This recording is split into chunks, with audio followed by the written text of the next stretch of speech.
Hi friends, good evening. कशा आहात? सगळे छान असणार आहेत. हो, नक्कीच. व्हिडिओ बनवते मी. व्हिडिओ कशासाठी बनवते सांगते मी तुम्हाला. आता जस्ट एक कमेंट आलेली दुपारी. ॲक्च्युली आम्ही निगेटिव्ह कमेंटकडे खरंच लक्ष देत नाही, कारण की इतक्या पॉझिटिव्ह कमेंट आलेत, इतक्या पॉझिटिव्ह कमेंट आले, तेवढे मोटिवेशनल कमेंट आल्या की त्या निगेटिव्ह कमेंटला इम्पॉर्टन्स देण्याचा वेळच नाही आम्हाला आमच्याकडे. त्याच्यामुळे आम्ही ते थोडंसं त्याच्यावर डिस्कशन झालं आणि मग ते आता पूर्णतः टोटली बंद आहे. सो एक माझी फ्रेंड आहे आमच्या ग्रुपमधली, स्वाती पाटील म्हणून, सांगलीची.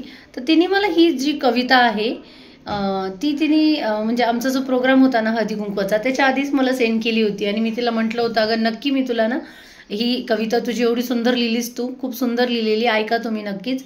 फक्त मी विसरले आणि तिला मी त्यासाठी सॉरीही म्हणलं, सॉरी स्वाती की मी विसरले. आणि ती म्हणली, अगं असू दे गं ताई, तू इतकी बिझी होती, एवढं छान प्रोग्राम झाला आणि त्याच्यामध्ये कुठं तू एवढं म्हणजे लक्षात राहणार ना की कविता वगैरे रीड करायचं. पण हा चांगला मौका आहे. आणि मग तिने मला आज मेसेज केला की ताई, हे जे निगेटिव्ह कमेंट्स करतायत ना की आपला प्रोग्राम एवढा छान झाल्यानंतर पण निगेटिव्ह कमेंट येत आहेत ना, तर त्यांना ही जी कविता आहे ना मी तुला पाठवलेली, तू त्यांना वाचून दाखव. आणि इतकी सुंदर आहे. मी ट्राय करेल की न रडता वाचणार मी ही स्टोरी. जोडीदाराविना आयुष्य असं तिने त्या कवितेला नाव दिलेलं आहे, हेडिंग दिलेलं आहे. जोडीदाराविना आयुष्य. हाय फ्रेंड्स, सोपं नसतं हो आयुष्य. ज्या व्यक्तीसोबत जगायचं होतं त्याच्याशिवाय जगणे. पण आम्ही जगतोय फक्त आणि फक्त आमच्या लेकरांसाठी. कोणी कोणाचं नसतं हो, बोलणारे सहज बोलतात. कोणी कोणाचं नसतं हो, बोलणारे सहज बोलतात. काय झालं हिला, ही तर आनंदात मजेत निवांत आहे. काय झालं हिला, ही तर आनंदात मजेत निवांत आहे. पण खरंच तसं नसतं हो. पण खरंच तसं नसतं हो.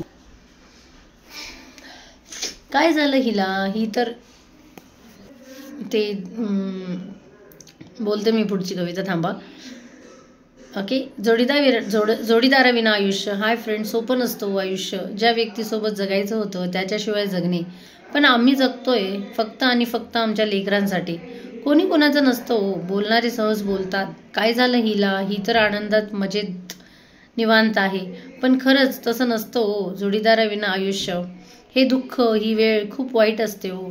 कोणीच तिला समजून घेत नसतं हो. तिच्या मनात त्या दुःखाची सल कायम असते हो. आणि खरं तर सावलीत बसणाऱ्याला उन्हाचा चटका काय असतो ते माहीत नसतो.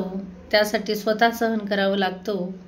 म्हणून म्हणतात, ज्याचं जळतं त्यालाच कळतो.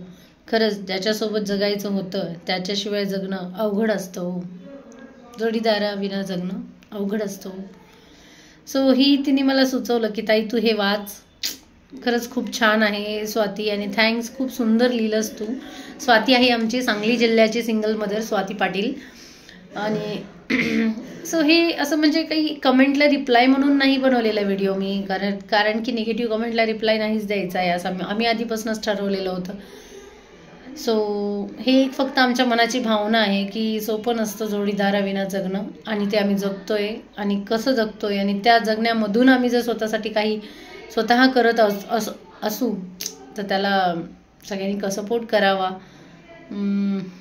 बस, बाकी काय बोलू आणखीन. सो सगळ्यांचे धन्यवाद. सगळ्यांनी खूप सुंदर कमेंट केलेत आमच्या प्रोग्रामला, आणि खूप खूप धन्यवाद, मनापासून धन्यवाद. असेच कार्य आम्ही करत राहणार नक्की. सगळ्या सिंगल मदर्सला उमेदीने जगण्यासाठी, सगळ्यांना हिमतीने पुढे घेऊन जायचे आम्हाला सगळ्यांना. आमचा ग्रुप खूप स्ट्रॉंग होतोय, खूप मोठा होतोय, याचा आनंद नाहीच आहे नक्कीच, कारण की ते दुःख सांगू शकत नाही आम्ही. ओके. सो धन्यवाद सगळ्यांनी, ज्यांनी कोणी आम्हाला चांगल्या कमेंट केल्या त्यांच्यासाठी धन्यवाद.